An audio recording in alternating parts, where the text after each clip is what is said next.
Welcome to TruPowur, home of the most powerful marketing tools, training, and technology on planet Earth. Get ready to earn, enjoy, and experience more than you ever dreamed was possible.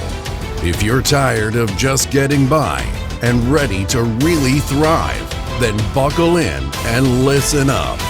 Here's your host, Matt Fox. In today's call, we're going to be covering, the quick launch menu, the CRM and dialer, the pricing platform, both the front and back, and then, of course, following up with a new product announcement that you're not going to want to miss at the end of the call. So let's go ahead and jump into it.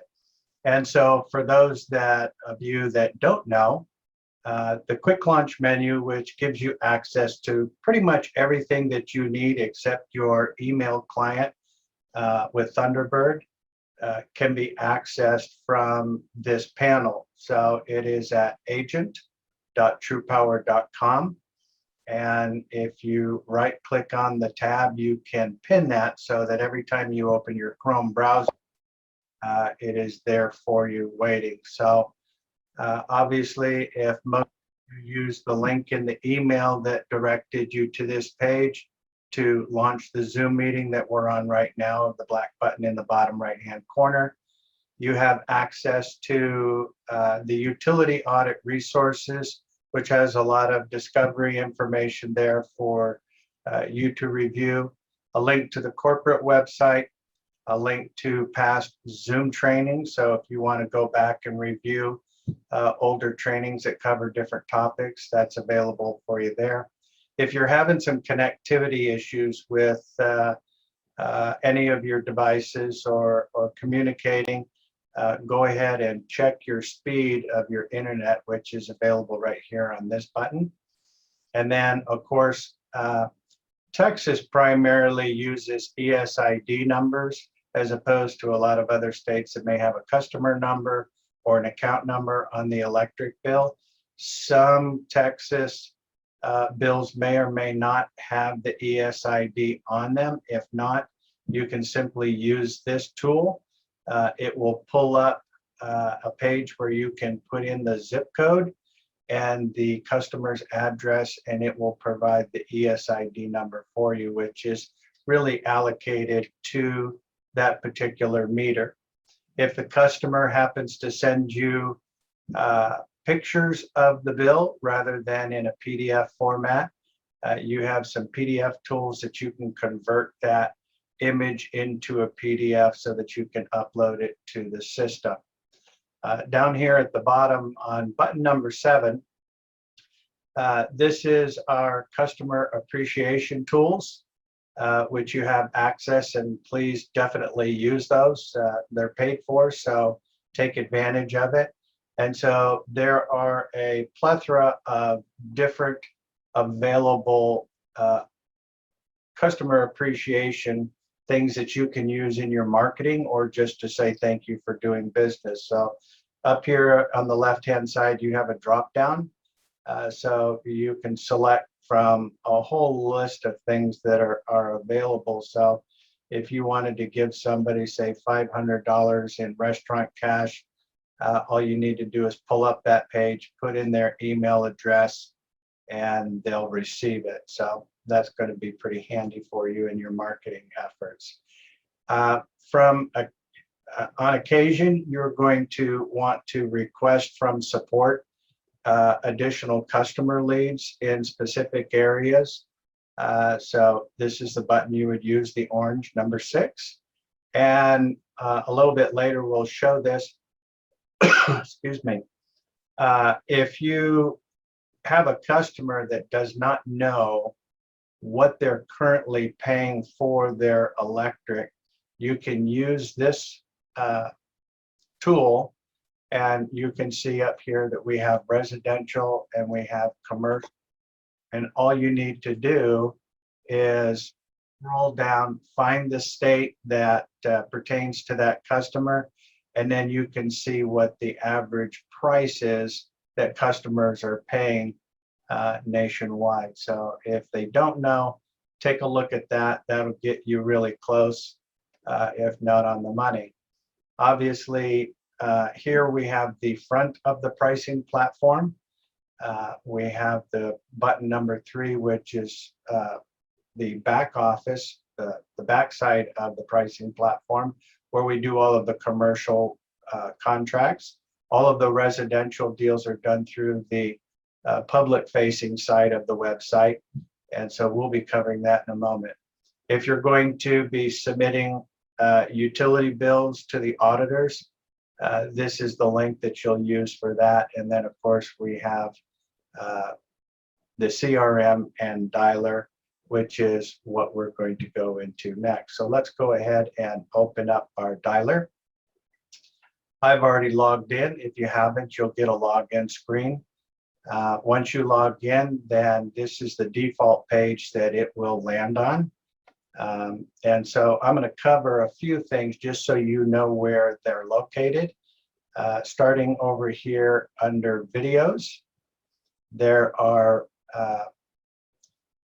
obviously some pricing platform videos. So if you have questions about certain topics, a lot of those videos are also available within the pricing platform. But if you're wanting to review different topics, those videos are available also here in the CRM. We do provide, for your benefit, holiday videos that are geared for you if you want to post those on your social media. Not a requirement, but obviously an advantage. We have Independence Day, which is 4th of July coming up. So under videos, you've got a lot of things that you can access there. Up here under documents, you have a bunch of information on TruPowur. You know, you've got your scripts, and down here, starting with number 10 through 20, is a list of what the emails look like when the customer receives it. Now, anytime an email goes to the customer, you're also going to receive a duplicate copy so that you can see what the customer is seeing. But if you're wanting to go through and actually see what those emails look like before they go out, they're available right here. Under the utility audits, you've got your scripts, you've got a whole list of different brochures depending on the topics that you're wanting to discuss with the customer. We have the full brochure and of the auditing services that we provide. And you can also look at a flip book.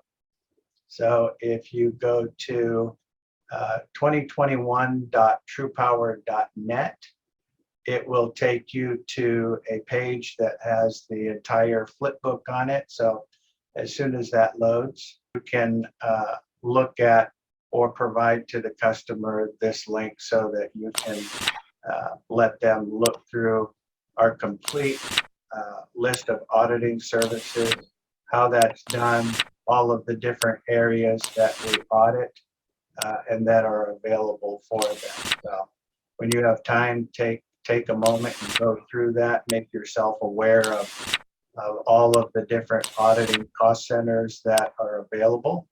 And so that is available right here at number 19, and you'll see the link for it right down here, which is 2021.trupower.net.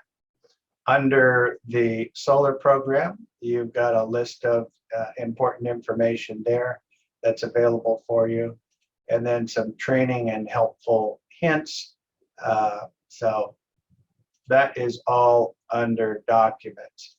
So how do we use the CRM effectively? Well, this is going to give you a high-level glance of where you are in your marketing efforts. But when you start the day, all you need to do is go to your leads, and it's going to show you a list of the different areas that you have available. So in my training module here, I've got a couple examples.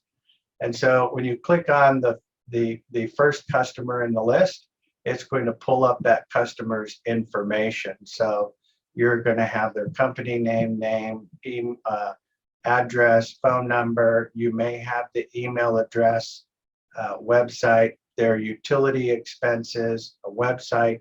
And then there's areas where you can document information as you're talking to that customer. Any changes or notes that you want to make with that customer, you can attach down here. All of the calls are recorded. So all you need to do in order to call that customer is click the green dial button. It will automatically dial that customer. And if the customer is not answering, or if it goes to voicemail, voicemail, then you click the voicemail drop, and it will wait in the background and wait for the beep, and then it will leave a pre-recorded message with your particular information on it for the customer. So you won't need to worry about having to do that manually. But let's assume that you have already spoken to that customer and you need to send that customer a bill request for the utility audit, because that's what we do when we start our conversation with the customer. The script is right here. So when we're talking to the customer and we're requesting a bill request from them, from the email, all you need to do is click this email icon. It will open up an email client for you, and from the template drop down, select utility audit request number 1. It is going to automatically populate the customer's information in there along with your information, so that when you hit send, it is going to go to the customer. A note of it's going to be made into your notes, so there's a record of that. And when the customer opens their email, there it is, you can see that all of the information was imported in there correctly. And so when the customer goes through their email and you're in the CRM, let's go back to the CRM. In a moment, you're going to see a pop-up appear over here, letting me know that the customer is looking at the email. So now I know that the customer is actually looking at that email. So I don't need to call and follow up with that customer and find out, have you seen it yet? Have you looked at it yet? Have you done it yet? Where are you? This way, you know that when you're calling that customer back, you're calling them back when they actually are taking time for you and that information is in front of them. So that will eliminate a lot of effort in trying to call people back to find out if they've looked at the email and to have a discussion with them. So if you're on another phone call, all you need to do is click on this link and it will pull that customer's information up for you so that you can call them. So pretty straightforward. Now, equally so, if you're talking to a company, business owner, and you're wanting to kind of get a 5,000 foot view of what does that business look like? Is it really a business as big as it sounds, or is it in some garage somewhere? So when you click on the search map, it is going to open up a search map. So this one, you can see it goes to the TruPowur office. And so you can zoom in that, you can look at it from a satellite view, or you can look at it from the street view. So it gives you an idea as to what type of building that is. So obviously it's not in somebody's garage. Same thing for a residential customer. Move forward here. So same thing if you're talking to a residential customer, You're able to also look at the property from an overview, as well as look at the property from a street view. So that's very handy. And so it just gives you a good idea. Are they in an apartment? Are they in a building? Are they in a house? What is their situation? So that gives you a really good ability to get a visual on the business. And if you're in the street view, you can usually look at what the surroundings are. So if you're wanting to have that familiarity with the customer and you see that there is a McDonald's down the street and you're talking about where the customer is located, say, well, you're right down there, just down the street from that McDonald's off of the corner of Fifth and Elm, or yeah, that's exactly where we are. Perfect. So it makes that customer feel more comfortable, and it makes you feel more local. So anyway, so this is the easiest way to contact your customers. All of the calls are recorded, and so you'll always be able to come back down here at the bottom, look at the recordings and go back through that information, play it back. So if the conversation with the customer was so that you have information that you need to pull out of there, you can go back and then listen to that call. So hopefully that is helpful. I would tell you that also, if you do have some areas that you need help with or support, go up here to the help desk and simply add a new ticket. So all you need to do is create a ticket, and there are a list of the heading types of whatever it is that you need attention to. Send that to support, and then that way you've got a track record of it. We have a track record of it as to how it's being dispositioned, how it's being resolved, and then you'll never lose that information as well. So take advantage of the help desk. Also, if you're wanting to look at any of your reports for your dialer matrix, your email matrix, that's all there. Any appointments that you have set will be in the calendar. And then if you're wanting to actually add somebody that maybe you have from your warm market and you're wanting to add customer information into the CRM so that you can use the tools in order to contact that customer, click on new lead, fill out their information here, and then from the lead source, just be sure that you go in and put self-sourced, so that when you come back into your leads at a later date, you'll see another blue button down here that will say self-sourced, and so you can access those people that you've entered into the system rather than the customers that we provided for you. So anyway, so that is a brief overview of the CRM and the dialer. So let's go back over to our report here. So covered the CRM, the pricing platform. So the pricing platform are two sides. So you have the front of the pricing platform, which looks like this at TruPowur.com. Anytime you enter residential customers, you want to do it through the front of the platform.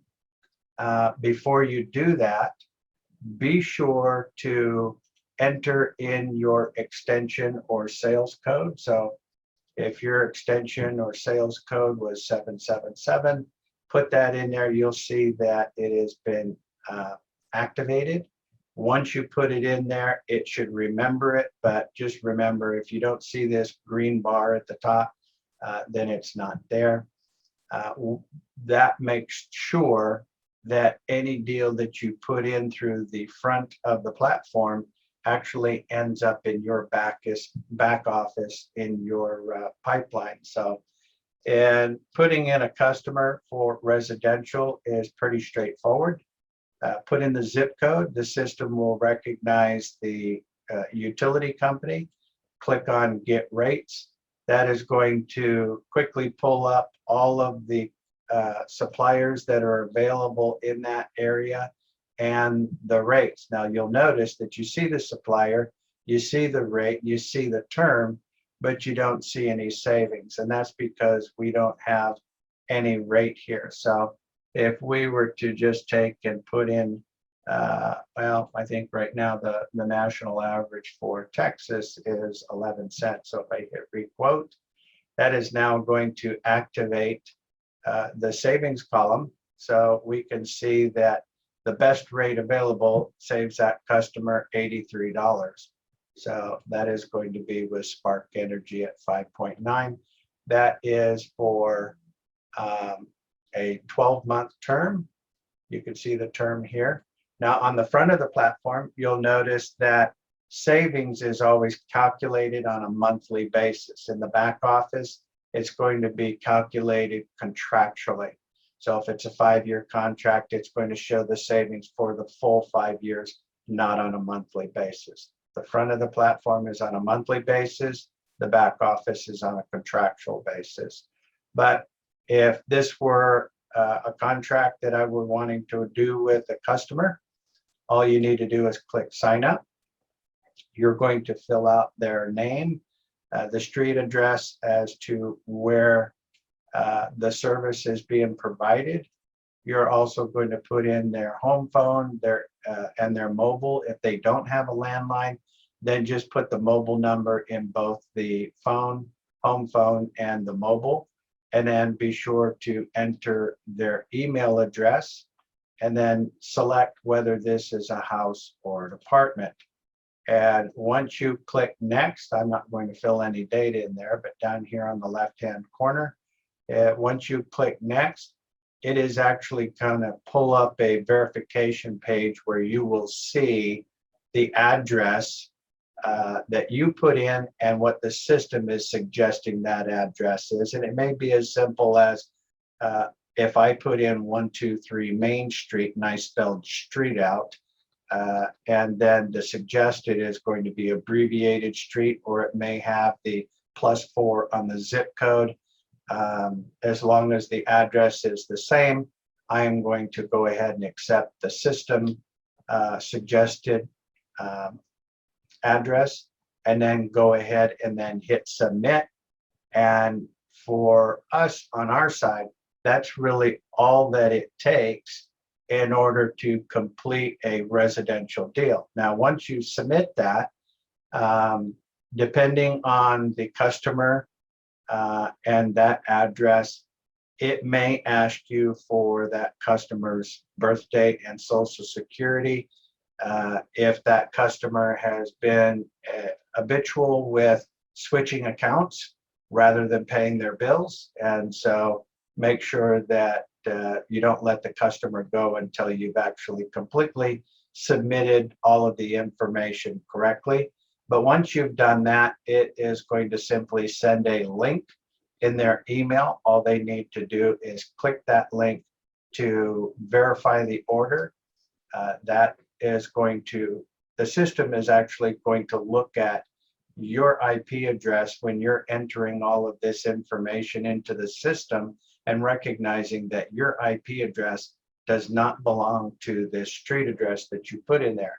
So when the customer opens their computer or their cell phone or any device that is registered to that street address, then it's going to automatically allow them to click that link to verify the order. When that happens, if you go into your back office, you will see, let's go over here and look at, so before they click the link, it will have this status. It'll show pending. So as soon as they click that link, it'll go from pending to signed. If for some reason you happen to do this while the customer was at work and they don't have access to click the link, they're going to do it when they get home, and you see a day or two has gone by. They haven't obviously clicked the link because it hasn't changed from pending to signed. Then you can obviously get a hold of that customer, remind them. If they've lost it, then all you need to do is click that little airplane and it will resend the link to them while you have them on the phone so that they can go ahead and verify the order. Once the order is signed by the customer by clicking that link, then you will see when the supplier has checked off on it. Let me open this up here a little bit. When the supplier has checked off on it, it will go from signed to confirmed. And so now you know that that is a commissionable event. So it'll go from pending to signed to confirmed, and that lets you know that the supplier has signed off on everything. And that's usually going to take on average of about 5 to 10 days, just depending on the supplier and the amount of traffic that we're pumping out. But a lot of times it'll happen sooner than that as well. So that is how you access the back office right here. And once you log in, so everything that you do for residential, as long as you've got that sales code entered in there, will actually end up in your back office. So you want to make sure that that happens. If by chance you accidentally put in a deal and then you realize, oops, I forgot to put that code in there, but you've already done the transaction, let support know the name of the customer and they'll move it into your account. But then that just takes a little bit longer. So we want to make sure that we do that correctly.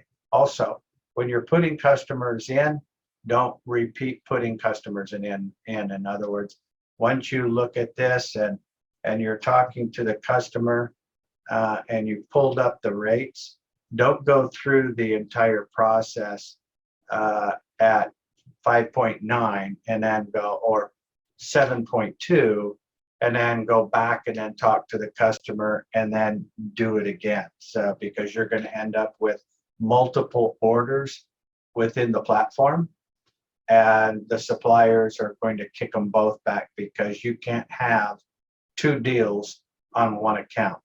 So, and also make sure that the customer doesn't call their current supplier or the utility company to cancel their current contract.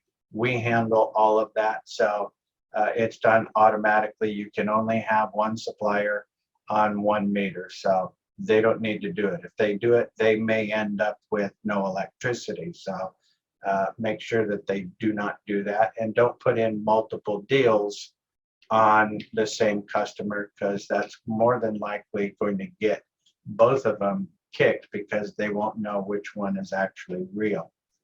So let's go back into the back office. A couple of things that I want to point out here, and that is when you are in your CRM and you're looking at, maybe there's some other areas that I want to market in. The first thing that I would do is to come back here in your back office under market updates.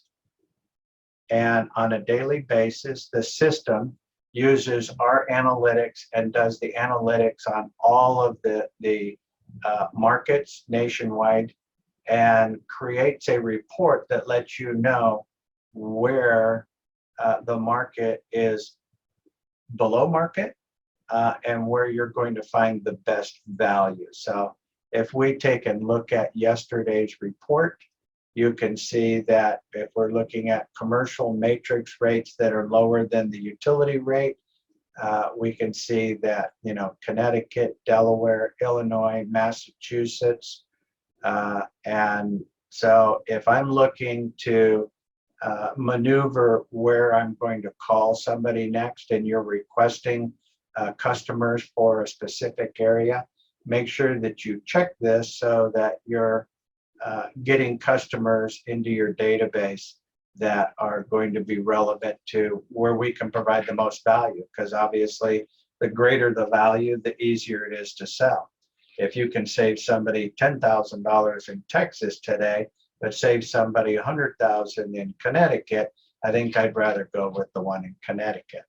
So make sure that you review this on a daily basis.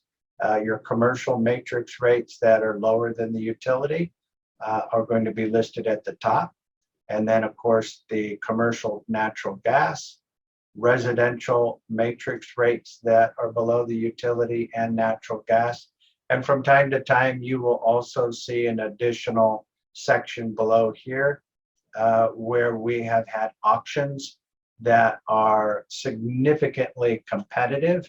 And so if you have customers or want to market in some of those areas on high-end customers to use the reverse auction tool, then take advantage of that when you see those opportunities on that list. So the market updates are right here on this third tab.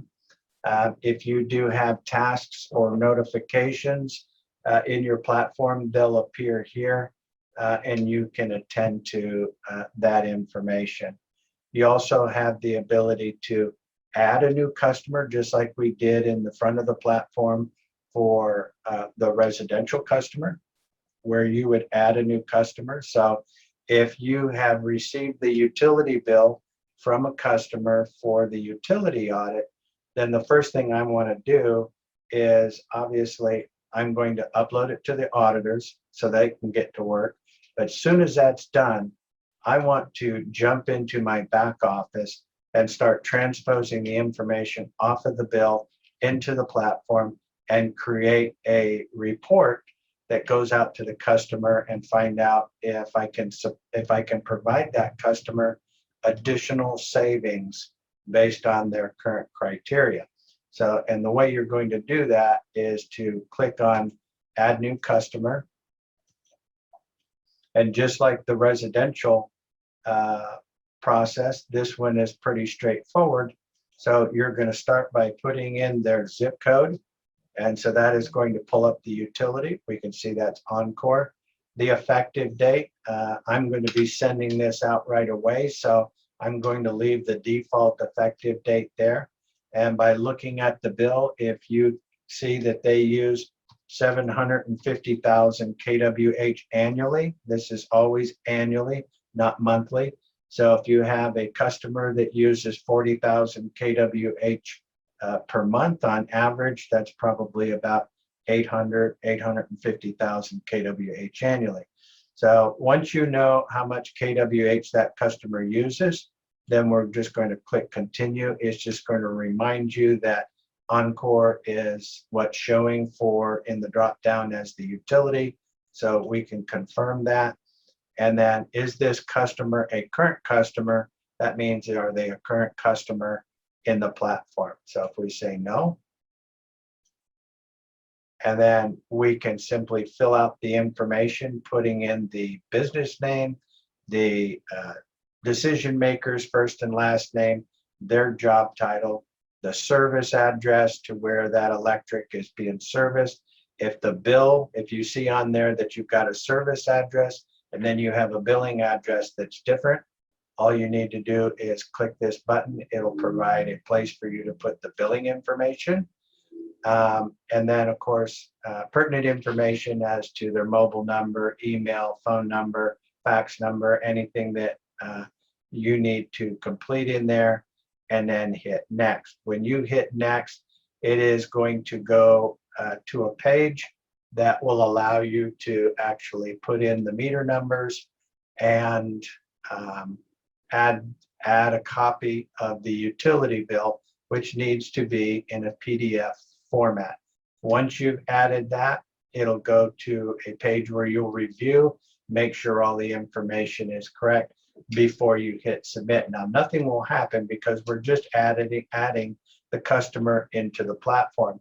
So once you've done that, then it will come to a page. Once you've submitted everything, it's going to go to a page that looks like this. So this is the customer information page. And so you're going to see the information on the electricity information that you entered over here on the left. You're going to see the company information that you entered here on the right, and then your information will be down here below. From here, you've got your information page.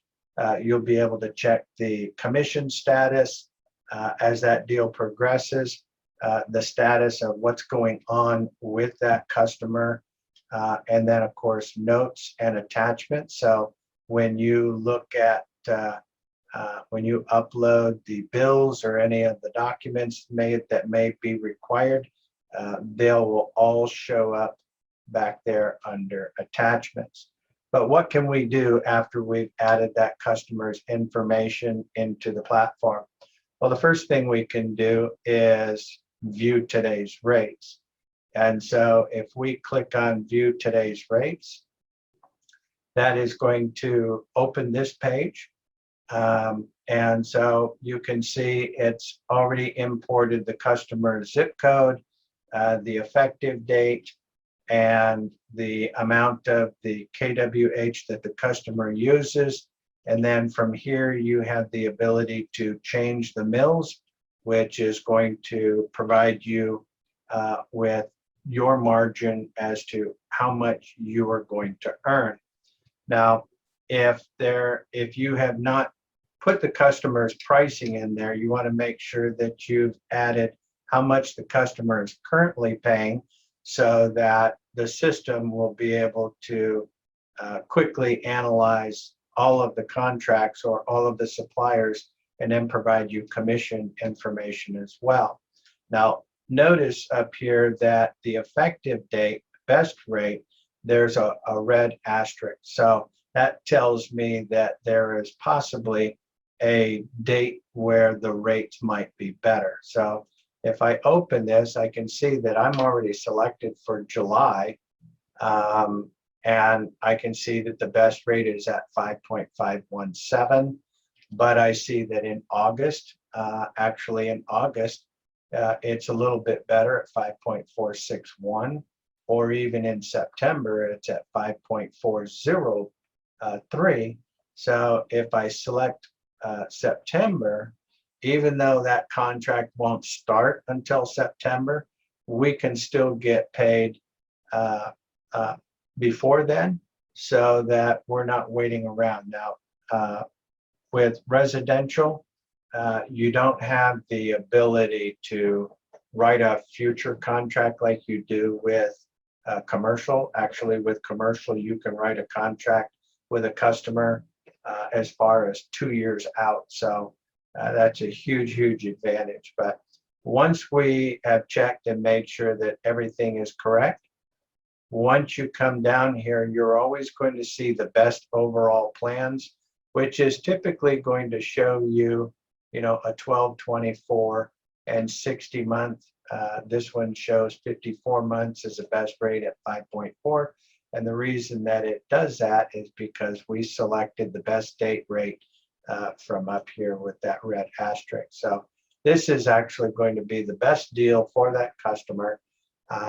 And it's a 54-month term contract. So if we decided to choose the residual, which you can see that the residual, you make a lot more on the residual than you do on the upfront, but you've got that choice.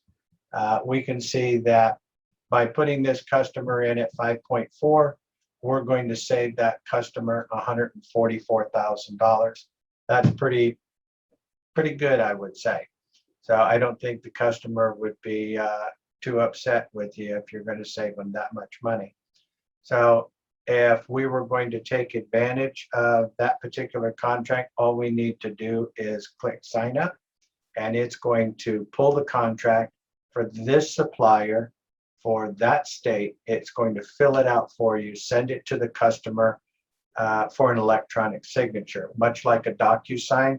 That customer is going to open that, type in their name, hit enter. It's going to automatically come back and attach itself right back to the account that it came from over here under attachment. So you'll see when it comes back, you'll get a notification in your email, but that will also, it'll come back and it'll attach itself right back to the account that it came from. So you won't have to go looking for it.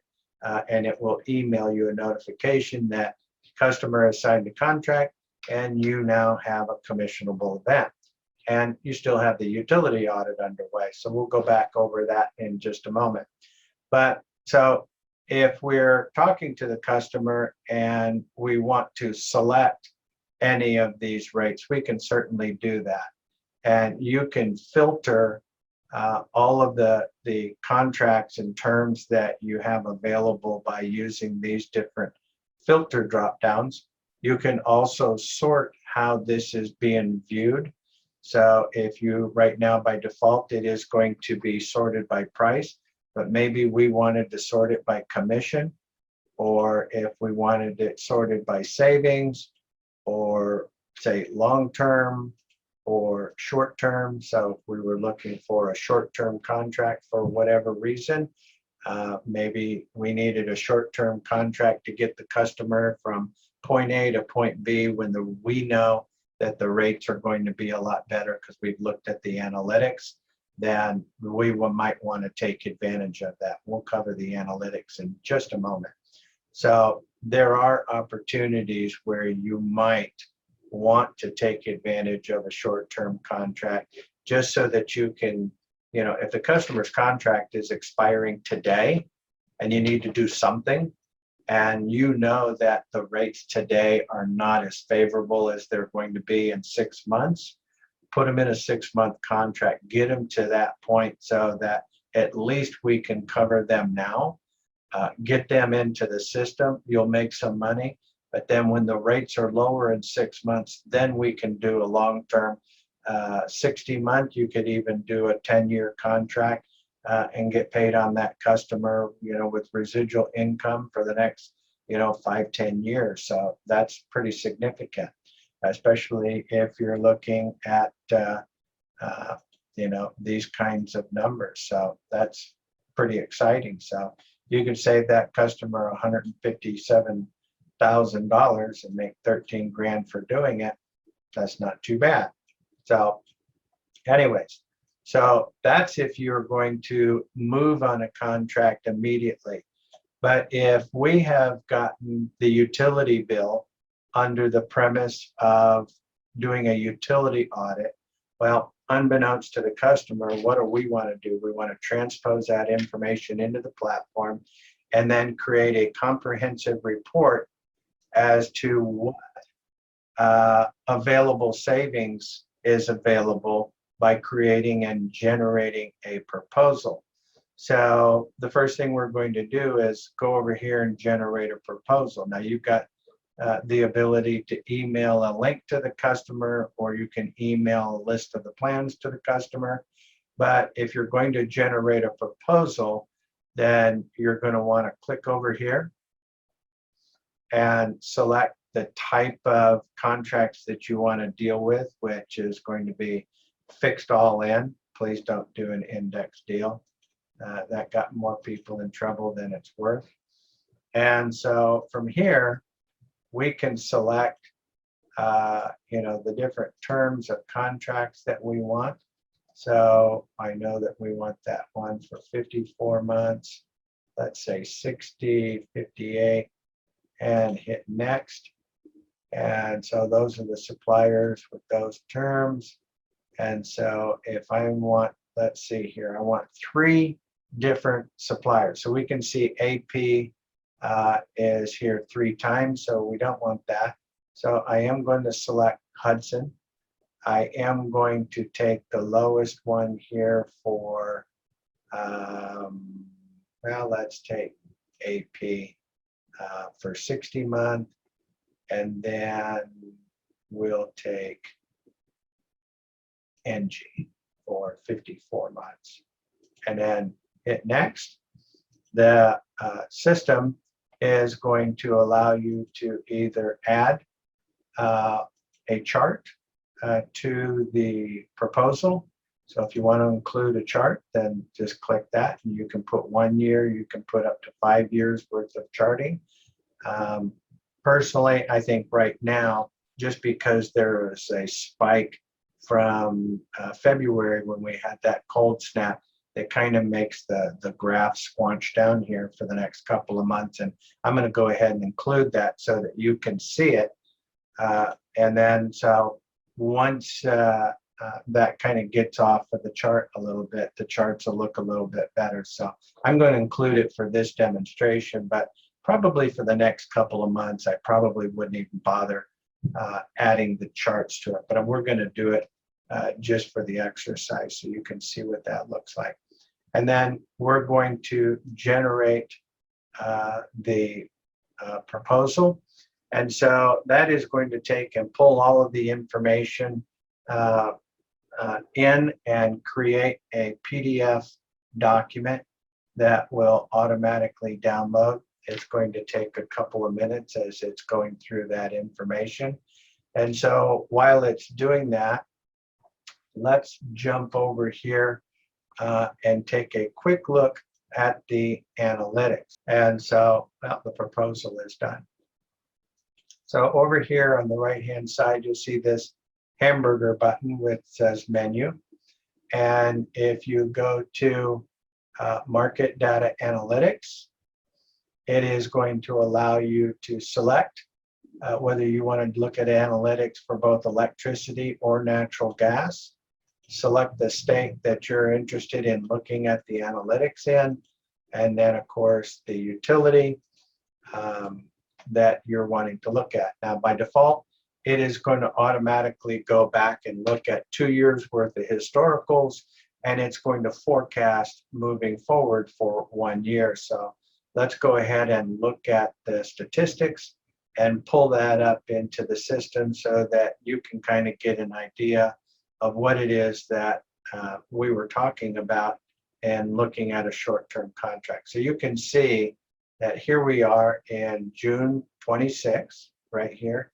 And so you can see that the market is going to be going up significantly for the next couple of months. So, you know, you've got July, August, September, October, November, December. So if I needed to get the customer out to December to renew that contract, so if it was July and the rates were really high right now, and I don't want to put them in a long-term contract at this rate. So I just need to get that customer to a point where I can take advantage of a much lower rate and get that customer a long-term contract there. Your competitor does not have this. And so that's going to provide you a huge advantage. So you can see this huge spike that we had in February. And so it kind of messes up our charts on the proposal, which I'll show you in a minute. But if you want to make this a little bigger, the way to do that would be to just take and shorten the term. And let's just put a month in there so that we can have some data.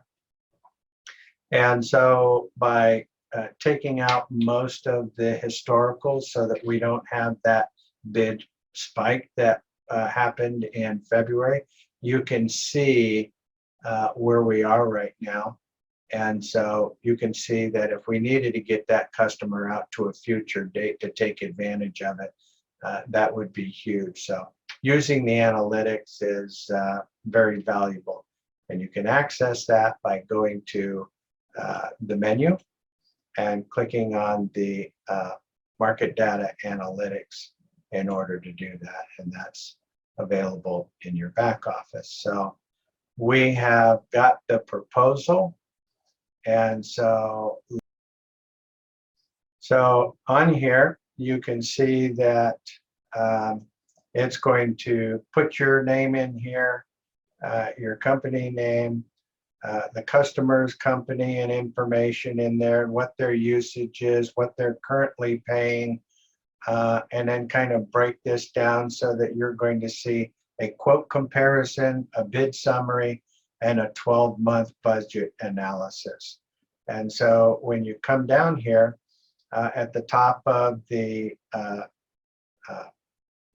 second page, you are going to see that you've got some significant savings here. And so this is going to be all broken down right here. So you've got AP, NG, and Hudson. So NG was at 54 months at 5.4. And then AP was at 5.52, and Hudson was at 5.8. So obviously, from the looks of this, I probably would most likely go with NG. And so when you look at this breakdown at 5.4, that provides the customer an annual savings of $32,000. It's going to save them 48% in annual savings. That's huge. And over the life of the contract of 54 months,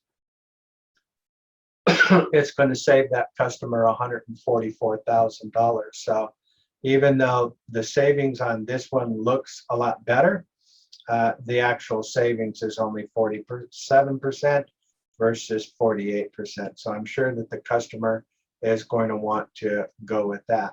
Coming down to the third page here, you are going to have a 12-month budget analysis. So they'll be able to see what their bill will look like on a monthly basis as compared to last year. And then on the last page, we're going to show you that graph. So you can see, because of this spike that we had in February, it really kind of squashes the graph here, which makes it really kind of difficult for anybody to get excited. If this was removed, then this would be exaggerated. And so you would see that we are right here at a time when the rates are going to be far more better, especially in a few days, the rates are going to be jumping up dramatically. And so that's a huge advantage to get that customer to move quickly to take advantage of it, because the rates are going to be going up significantly over the next couple of months. So that's a huge advantage. So email that to the customer. They're more likely to open something with their name on it than something that looks like you're trying to sell them. Now, this obviously provides a lot of value in letting that customer know just how much money they can save, but it doesn't tell them how. So typically that customer is going to want to know, well, what is it that I got to do to make this happen? My canned response with all customers is, well, the how is not so important as much as when do you want that savings to start? Well, nobody's ever going to tell you they want that savings to start later. They always want it now. So you're going to go back into your back office. And if that was NG at 5.4, then all you're going to need to do is click this sign up button, let the customer know that our system will send them the documentation that they will need to approve in order to get that savings implemented and attached to their account. And they should see that momentarily. It will look similar to a DocuSign.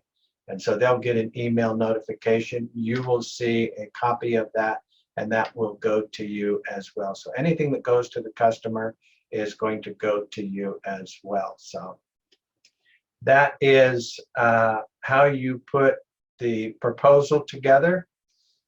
You also have the ability to email a link to the customer. So this particular button or link allows you to select your mills and then send it to the customer. And however you have this page sorted, or however you have it looking. So if you go over here and you say, okay, I don't want to see any short-term contracts, so I'm going to select none, and I'm going to go down here to the bottom and just select 60 months, let's say 59, 58, and I can see the count over here on the right as to how many is showing now, because I've removed everything and I'm just putting in the higher end stuff that I want to see. And so from here, if I put in 50, that's 6. Let's see, 54. Whoops, 54. So there's 9, there's 10. That's plenty. And these are all going to be fairly long-term contracts. When you send this to the customer, they will not see any commission information. So don't worry about that. So if you email the link to the customer, however you have this page set up, when you send this link to the customer is exactly how they're going to see it. And it's a live link, which means when they click it on Monday and the rates are changing, the rates and the savings, everything on that page within that link is going to update relative to whatever the market is at that moment. So they could literally click that link every day for eternity, as long as they're in the platform, and they're going to see what the rates are. So I would probably, use this link if I were emailing a link to a customer and for some reason that customer is on vacation, but they're not going to be back for 2 weeks. Well, I really want to get some information in front of that customer before then. Even though they're on vacation, they're going to check their email. So at least this way, if they check that link and they look at it and they go, oh my gosh, I can save $144,000 right now. All I got to do is click sign up. They will see the supplier, they will see the rate, they will see the savings, and they will see the sign up button.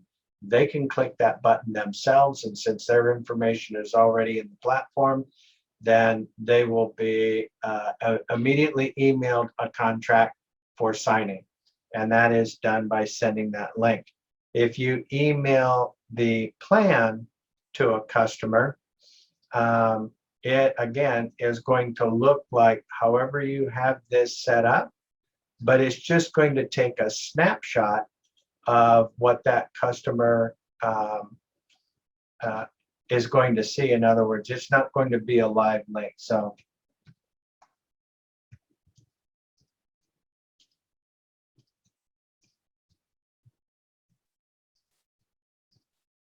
let's go ahead and send that to ourselves, just so that we can see what that looks like.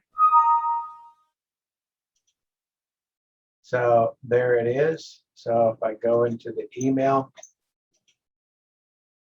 you can see that based on the information that we had in the platform, it emailed the customer and it shows the supplier, the rates, the savings, and so no commission information. And this is just a snapshot. So this is not going to be live. It's just going to be a snapshot of what the market is right now. So if I'm sending that to the customer and I'm going to, send this over, I'm probably going to put a note or something in there. Hey, give me a call. The rates are fantastic. They're about to go up significantly. Give me a call. I can't hold these prices past 5 o'clock. So that's your call to action when you're sending that email plan using this button. This is going to be a live link, and this is just going to email a snapshot to that particular customer. And then this is going to generate a proposal, which we covered there. So that is really the basics for what you need to know in entering a new customer into the platform by adding a new customer and creating that quote. If that customer, like this one, after they get that quote and they're like, hey, let's move on this, but I see that that customer has some significant amount of KWH, I may say, you know what, I might actually be able to make that rate a little bit better just because your usage is high enough. We can use, actually, we have a bidding tool where the suppliers come in and they bid against each other, driving the price below market, which is good for them because obviously they get a good customer like yourself, but you get to take advantage of all the suppliers bidding against each other, so that they're going to counter bid against each other in effort to drive the price low enough to make you go with them. So if you're open to it, we can certainly take advantage of the rate that I gave you, which is absolutely fantastic. You know, it saves you, you know, $144,000. That's significant, but I think we might be able to do better. So anybody who has an annual usage of 100,000 kWh or more per year, then you can use the reverse auction tool. And the best way to do that is go right here where it says request price. You're going to click on that. It is going to open up the auction tool. And so you can see that we're going to give the suppliers the ability to do 3 bids. I've set my margins here to whatever it is that I want to make. And by default, it's going to automatically give the suppliers a full 3 days. So from end to end, it's going to be a total of 4 days on the auction. So you've got the start date and then you've got the end date. If for some reason, you know, like right now, I know that, you know, maybe it was the 1st of July or what have you, and the holidays and the 4th of July, maybe I move this to the 6th and just add a couple days just to be safe, because I want to work around that holiday and make sure I take advantage of it as much as possible. If there are any suppliers that you do not want to bid, then you can exclude them for whatever reason. Maybe that customer is already with that particular supplier and they do not like them. So you could exclude them from them. And so how do we set up an auction? Well, it's pretty simple. We've got fixed all in, and then we want to let the suppliers know what size of contracts I want. So let's say I want them to bid on a 10-year contract. And I also want them to bid on a 16-month term contract. And then maybe I'll put in a 24-month term contract here. So, and so based on that, these are all fixed all in. One thing I would tell you is to make sure that you include, please include any sweet spot deals, so that anything that is going to be close. So if I'm asking for 60 month and they've got something that's a much better rate than what they could offer at 60 months, but it's maybe 55 months, that's a sweet spot deal. And so I want the suppliers to know that if they've got a sweet spot deal, please include that in on the bidding. That's a huge advantage. You can also include the customer by going here, which is going to provide a customer a link, which they will be able to actually watch all of the bidding process in real time. So you have that transparency, which I think is a huge advantage. And so once you have everything set up, make sure your mills, everything is good to go, because once that auction is in place, you cannot do anything else with that customer as far as pricing or anything else. So you can't go and do new quotes with matrix pricing or anything else. So once you put that customer in for auction, you got to let it run. So once you're all set up, then you'll go ahead and click auction, create auction, and it is going to immediately notify all of the suppliers with a special link that allows them to log in and then start bidding against each other to drive that price down, which is going to be a huge advantage, especially for a customer that's got 100,000 kWh annually or more. So be sure to take advantage of that. But if it's a customer that you've gotten the bill from, do the proposal first so that you can get their attention. Once you've got their attention, you're golden. So once that is done, then the next step is that you're going to want to go back over here and talk to that customer about the additional cost centers that are available that potentially can increase the amount of the refund. So here's where we upload the utility bill. And so we don't want to go through this whole shopping list on the initial phone call. We don't want to talk about solar. We don't want to talk about electricity. We want to keep that conversation very narrow and just talk about the utility audit for their electricity account. Once you have that electric bill, then you upload it to the auditors on this page, and then you immediately go do the proposal, get that to them, follow them up with a phone call, let them know that you received the utility bill safe and sound, that the auditors are already underway. In fact, in the initial investigation, we also uncovered some additional savings in your electric account. I emailed you some information. When you have a chance, take a look at that. Give me a call. I'll go over the details. So you know that when that customer opens up that email, then you're going to want to follow up with that customer and kind of go over the details, lock that thing down. And so once that's done and that is inked and completed, then you're going to want to follow back up with the customer one more time. They're going to love to hear from you because every time you call, you've got good news. And let them know that you see there are some additional cost centers that can potentially provide additional money coming back for them that could increase the amount of their refund. So it's a real simple process of just going down through the shopping list. At this point, you know, that customer is going to be very thankful for just about anything that you bring to their attention. So do they use natural gas, water and sewer, waste removal, financing, payroll, 401ks, workers' comp policy premiums?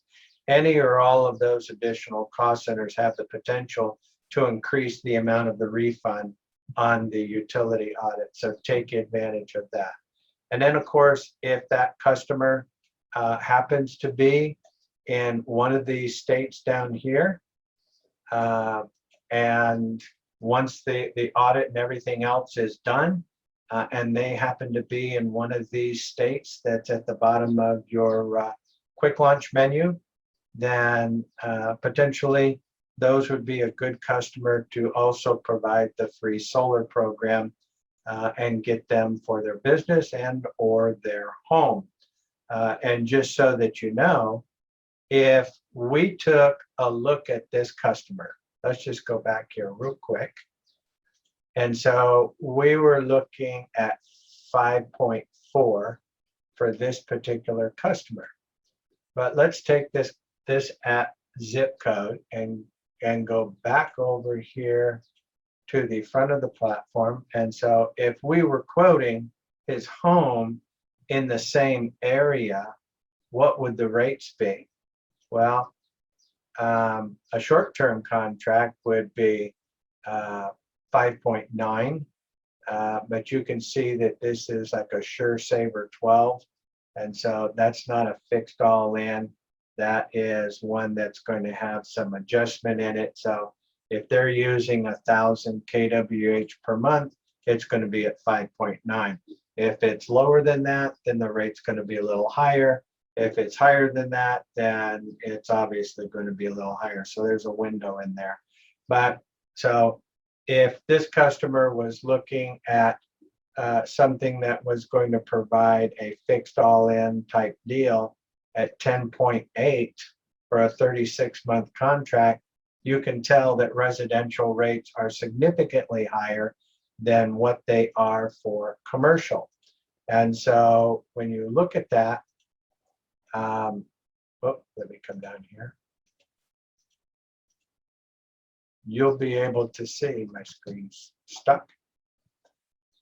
You'll be able to see that that 5.4 that we were looking at earlier is going to be significantly lower. So once the contract is completely done and signed off by the suppliers for the commercial contract, not everybody in the company, but the owner of the company if you want to get their home at the same rate that their business was entered, then you have that capability.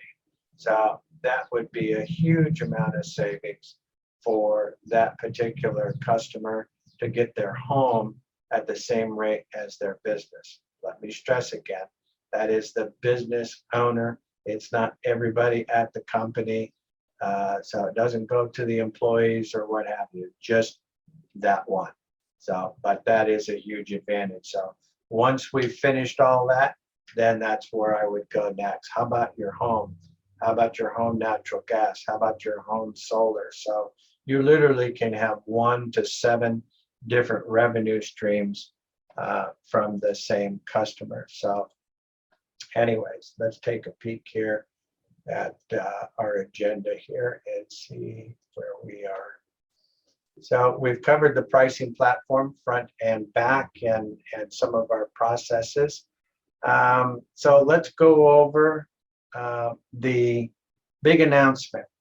And so we are in the process right now of launching a product not only to our brokers and agents, but to the rest of the world. And when I say world, I mean globally, not just the US, Canada, and Mexico. I mean literally anywhere in the world that is involved with the IoT. So what is the IoT? The Internet of Things. That's where all of the devices that we have are interconnected. And so let me pull up a quick little video for you here. So give me just 1 second. We've all used Wi-Fi for stuff like this. So adorable. And cellular data for stuff like this. Triaxolotl. Every day we connect to the internet, but it's not just people. From parking meters to packages, even these damn scooters. All these things should connect to the internet. Even this dog. Well, not the dog, but its collar. Seems like this little guy's lost. Luckily, he's got a smart collar on. But that smart collar isn't so smart without the internet. Cellular data plans can be pricey. It's not like Sean could just log into this cafe's Wi-Fi real quick. Hey, I like your dog. Oh, it's not my dog. I'm just using him to demonstrate a point. What's your point? Glad you asked. Wouldn't it make sense for all of these things to have their own internet? A network that works just for them, so they could always stay connected anywhere, anytime. That's the kind of future I want to live in. And guess what? We can. With the Helium hotspot. Honey, who's that? I'm the future. It's, the future? The Helium hotspot's a new kind of wireless device, where you and your community can create a network for the Internet of Things. So like a Wi-Fi router? No, it's long-fi. It reaches 200 times farther. But why would I? Why would you put this in your house? Glad you asked. Well, you're helping to power a better future for the city you live in, building a community of connectivity, making all sorts of things possible that aren't today, like helping you find lost things, connecting to things that can tell you when your food's expired. That is expired. Even powering sensors that help detect wildfires, so people and their things can stay safe. What else? Isn't that enough? The whole thing about building a better future for your children and your children's children? We don't have kids. Well, for people who care about that sort of thing, you get rewarded helium tokens, a cryptocurrency as a thank you for building the network and enabling devices to connect. So any more questions? Yeah, whose dog is this? Yep. See, when the Internet of Things gets better, everything gets better. Even finding your dog. This yours. Sean, thank you. Come here, buddy. Oh, thank you. With the Helium hotspot, you're helping to create a more connected future. What's helium? So glad you asked. Every day, we connect to the internet. But it's not just people. So what else connects to the internet? I'm glad you asked. What is helium? To answer that, let's first talk about IoT, or the Internet of Things. It is expected that in the next 5 years, 75 billion devices, or things, will need some way in which to wirelessly connect to the Internet. Right now, connecting these things to the Internet is tricky. It's either too expensive to afford cellular data plans or too power prohibitive. What we need is a new network, one where we can change the rules. That's where Helium comes in. Helium's long-range wireless technology and secure blockchain can build the ultimate network. And the best part is, actually, it's built and owned by you.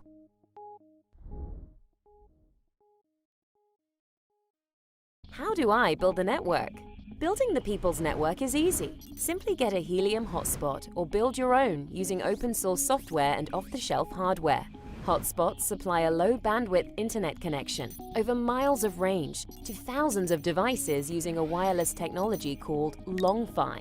In exchange for building the network and providing connectivity as a service, hotspots mine HNT, a new cryptocurrency on the Helium blockchain. Unlike other networks, the People's Network is paving the way to build wireless networks of the future by putting ownership in your hands, while improving coverage and affordability for a new class of devices. Similar to other sharing economies such as Airbnb, the Helium blockchain enables a two-sided market and flips the traditional telecom model on its head. On the supply side, hotspot owners are incentivized to deploy a global wireless network, the People's Network, and provide connectivity in exchange for earning HNT. On the demand side, businesses and developers benefit from the People's Network with affordable and ubiquitous connectivity for their IoT devices. From scooter and pet tracking to environmental sensing and crucial healthcare monitoring solutions, a new class of devices finally have a way to connect over long ranges. Batteries can last years between charges, and costs are a magnitude cheaper than other cellular alternatives. Thanks to this unique incentive model, the People's Network is the wireless network that we've all been waiting decades for. The People's Network uses two units of exchange: HNT, a new cryptocurrency, and data credits. Hotspots earn HNT by transferring data from nearby devices. The more data transferred, the larger the reward. Hotspots also earn HNT by simply building the network and participating in proof of coverage. Proof of coverage, POC, is a novel work algorithm that autonomously verifies all hotspots are real and located where they say they are. In order to send data over the network, devices must use data credits. Fixed in value, data credits are created by burning HNT, reducing the total supply to achieve a burn and mint equilibrium.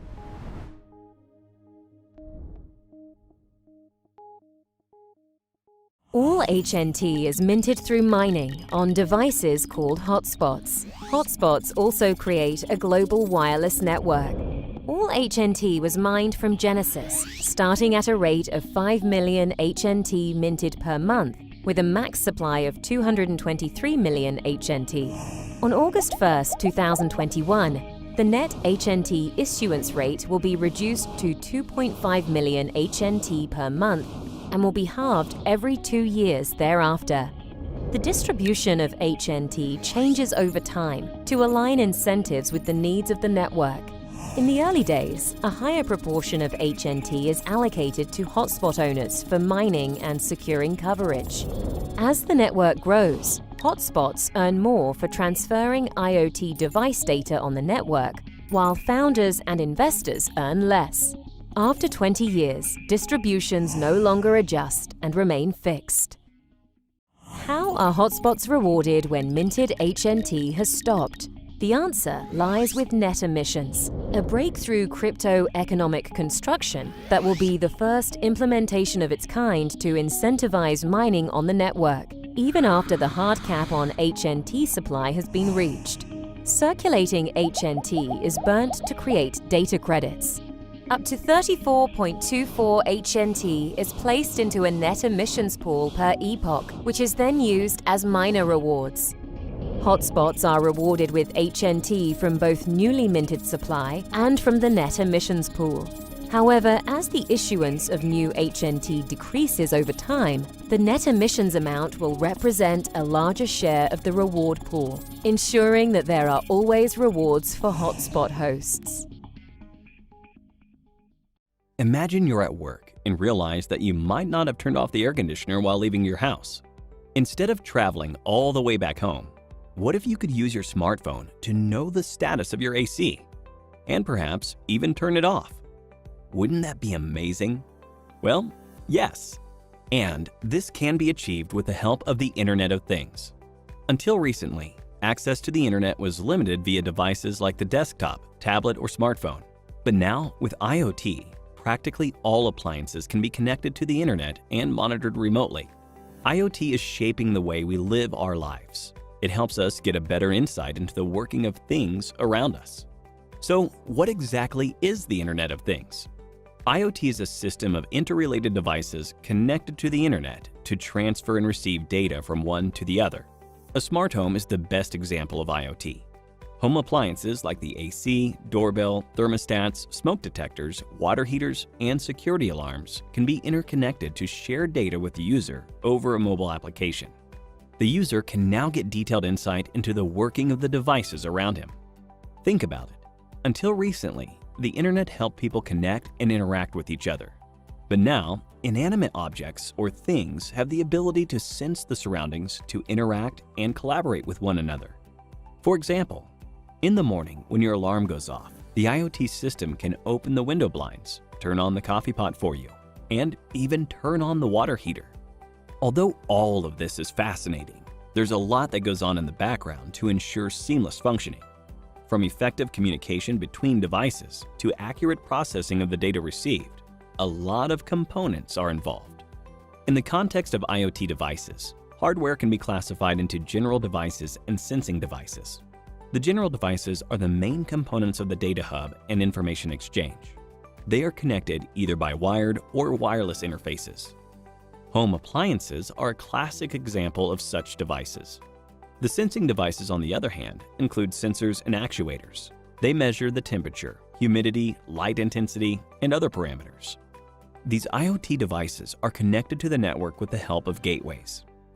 These gateways, or processing nodes, process the information collected from the sensors and transfer it to the cloud. The cloud acts as both the storage and processing unit. Actions are performed on the collected data for further learning and inferences.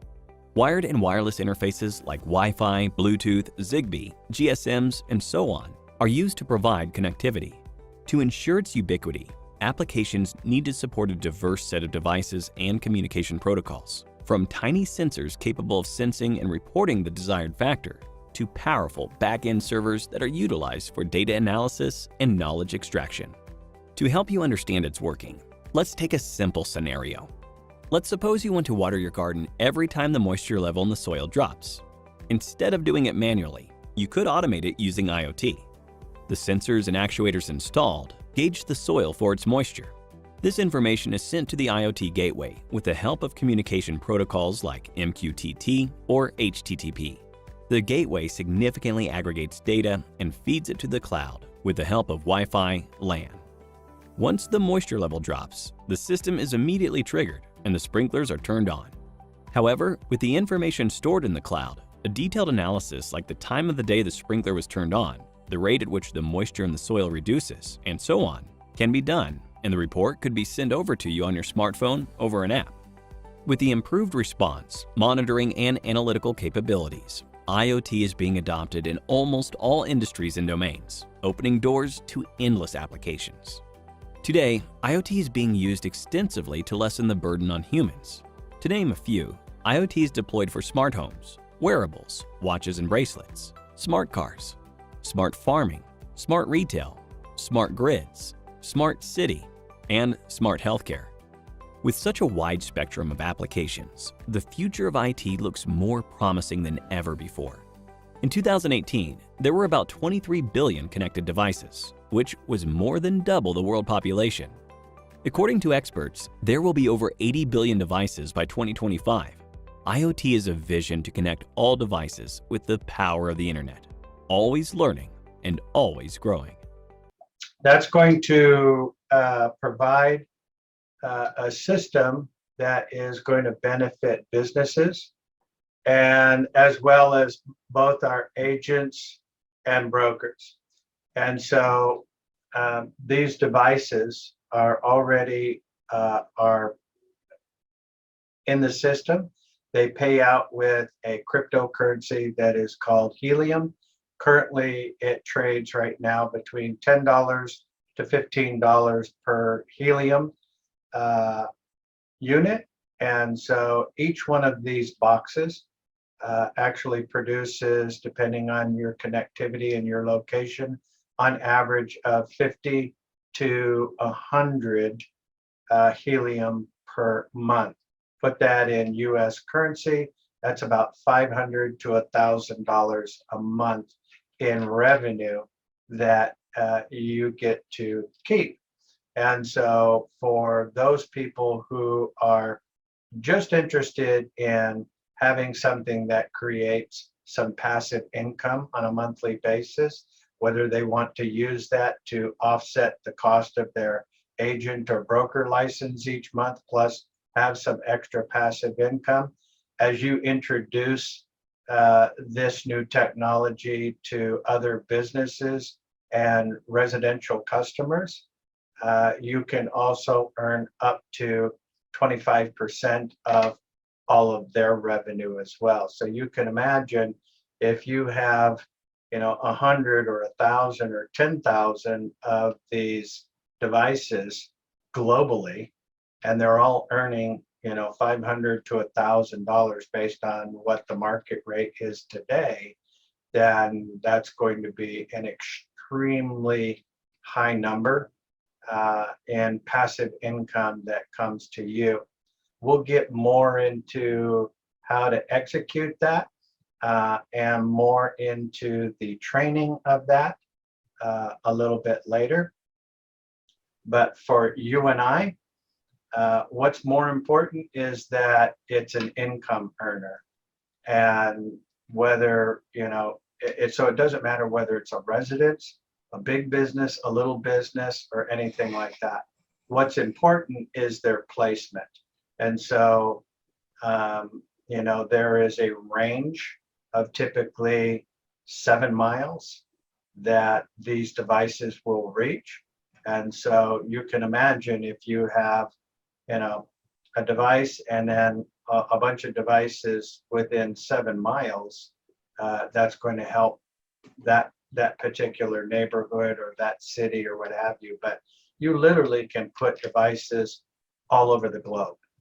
And so it's just going to help improve what we're already doing. Just think of it just kind of like going from 4G to 5G. Why do I need to do that? Because my phone works fine. But we'll have more training on it. I just wanted to kind of give you a little pre-launch taste as to something that's coming.